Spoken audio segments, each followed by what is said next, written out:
Welcome back, guys. Today we're going to be talking about the difference between evaporation and boiling. So these two concepts are often confused, but we're going to be walking through super slow today how to tell the difference between the concept of evaporation and the very similar concept of boiling. So we need to remember for water that water is going to boil at 100 degrees Celsius. So in order to show the difference between these two concepts, I'm going to be walking through three individual beakers where eventually we're going to get to the boiling temperature of water, which again is 100 degrees Celsius. Before we get to that temperature, we're going to say that this beaker of water is not boiling, right? So one of the biggest takeaways from this video is going to be that even before a liquid, any liquid, reaches its boiling temperature, it is going to start evaporation. So what does that mean? So we are going to see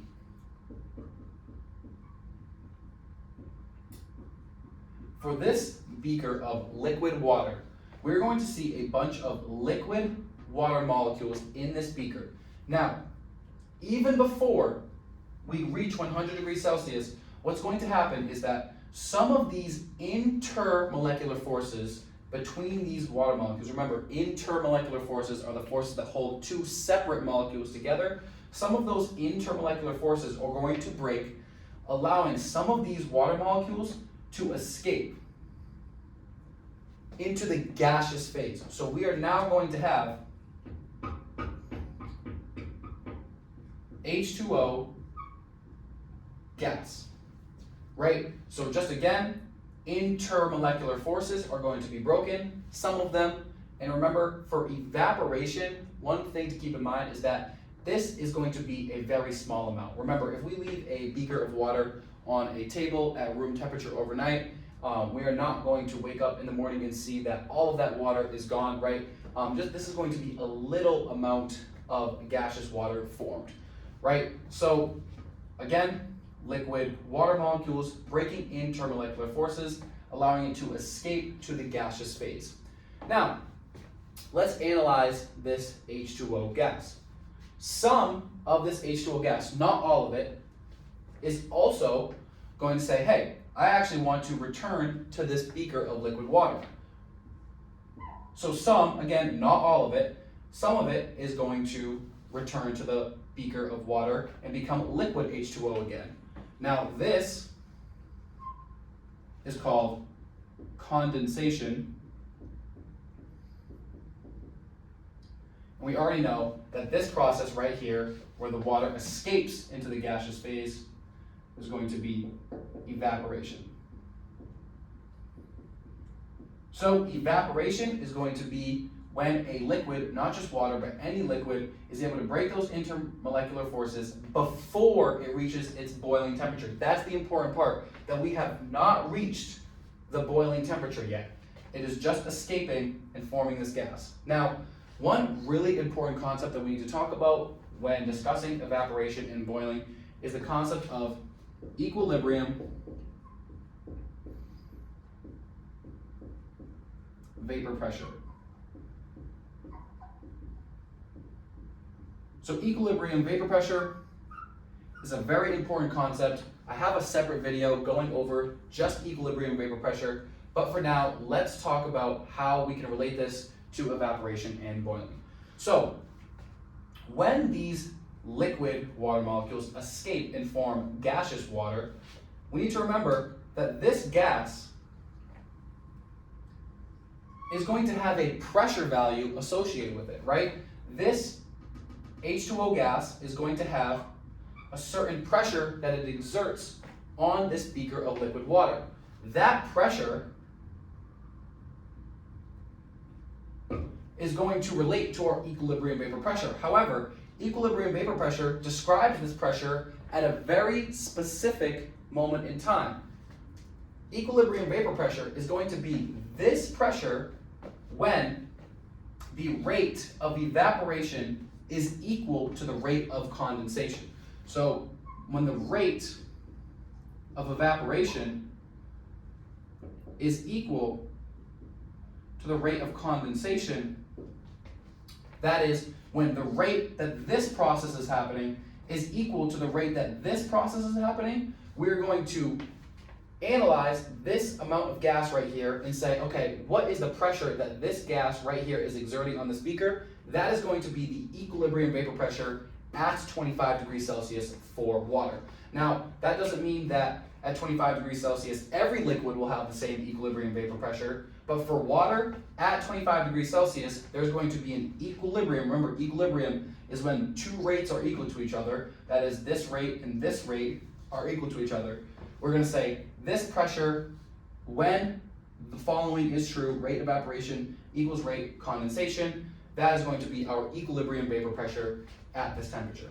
Now, let's analyze the next beaker. So it's very similar to this beaker in that we're going to have H2O, liquid, in this beaker. Remember, we're not at the boiling point yet. And again, we're going to see intermolecular forces be broken, and we're going to see some of this water escape into the gaseous phase.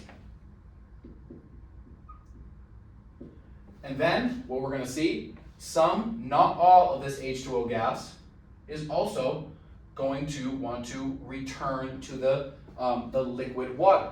So this is our evaporation, this is our condensation. However, when we increase the temperature, right, we've increased the temperature from 25 degrees Celsius to 75 degrees Celsius, more liquid, and this goes for any liquid, as you increase the temperature, more liquid will start to evaporate, and our equilibrium vapor pressure, I'll shorten with EVP, is going to go up. So what we're going to say is, when the rate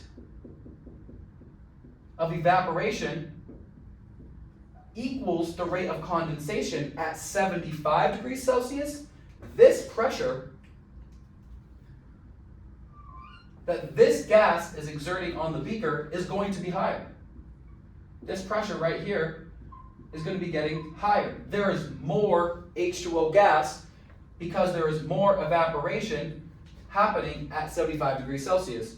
So, just as a summary so far, as we increase the temperature, we're seeing a higher equilibrium vapor pressure, that is more gas when these two rates equal each other when we increase that temperature. We still have not got to the boiling point yet though. So, now we finally get to 100 degrees Celsius. What is going to be the difference here? So, we still have H2O liquid in our beaker, right? Now, same thing. Some of these intermolecular forces are going to break. However, we know that as the temperature increases, we're going to see a higher equilibrium vapor pressure. So let's write in our evaporation and condensation. Remember, this is evaporation, this is condensation, right? And this is our H2O gas. So again, we see that the equilibrium vapor pressure has now gone up again. EVP has now gone up, more temperature, more gas in the above the beaker, I should say. So when we measure this pressure, the pressure is going to be even higher than it was here and here. So the pressure is going up again, right? There's going to be more gas, higher pressure being exerted on this beaker, right? So we have, again, a higher equilibrium vapor pressure. So you might ask, well, what does this have to do with boiling? So boiling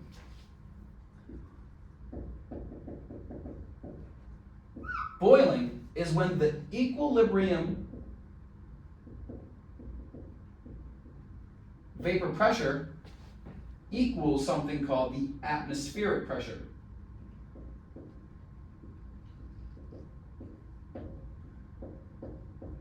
Which we are going to call 1 atmosphere. So remember, around us, just in the air around us, and if we leave these beakers just on a table somewhere at 3 different temperatures, there is going to be air around those beakers.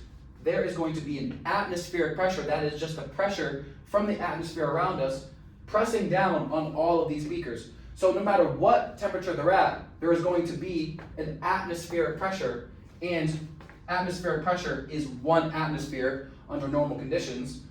one atmosphere of pressure pressing down on this one, and this one, right? At all times, as long as we are at normal conditions, there is going to be one atmosphere of just air around us pressing down on the beaker.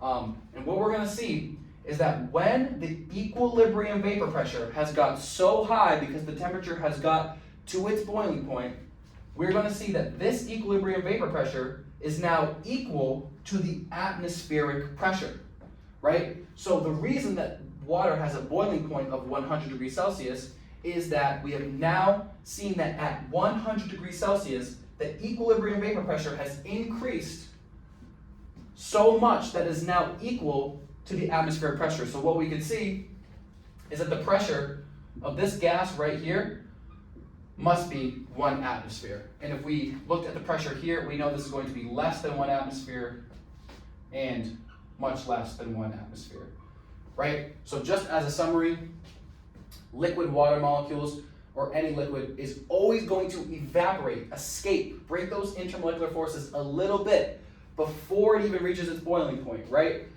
It is going to form this gas. We can measure the pressure when the rate of evaporation and condensation equal each other. That is the equilibrium vapor pressure. As we increase the temperature, this pressure starts to increase. The equilibrium vapor pressure starts to increase, I should say, when these two rates equal each other. When we get to a point where we've increased the temperature so high that the rate of evaporation and rate of condensation are equal to each other, that is the equilibrium vapor pressure, is now at a point where it is equal to the atmospheric pressure around us, then and only then can we say that we are at the boiling point. So hopefully this clears up the difference between evaporation and boiling. If you like this video, make sure to give it a thumbs up and subscribe, and check out my page for more videos.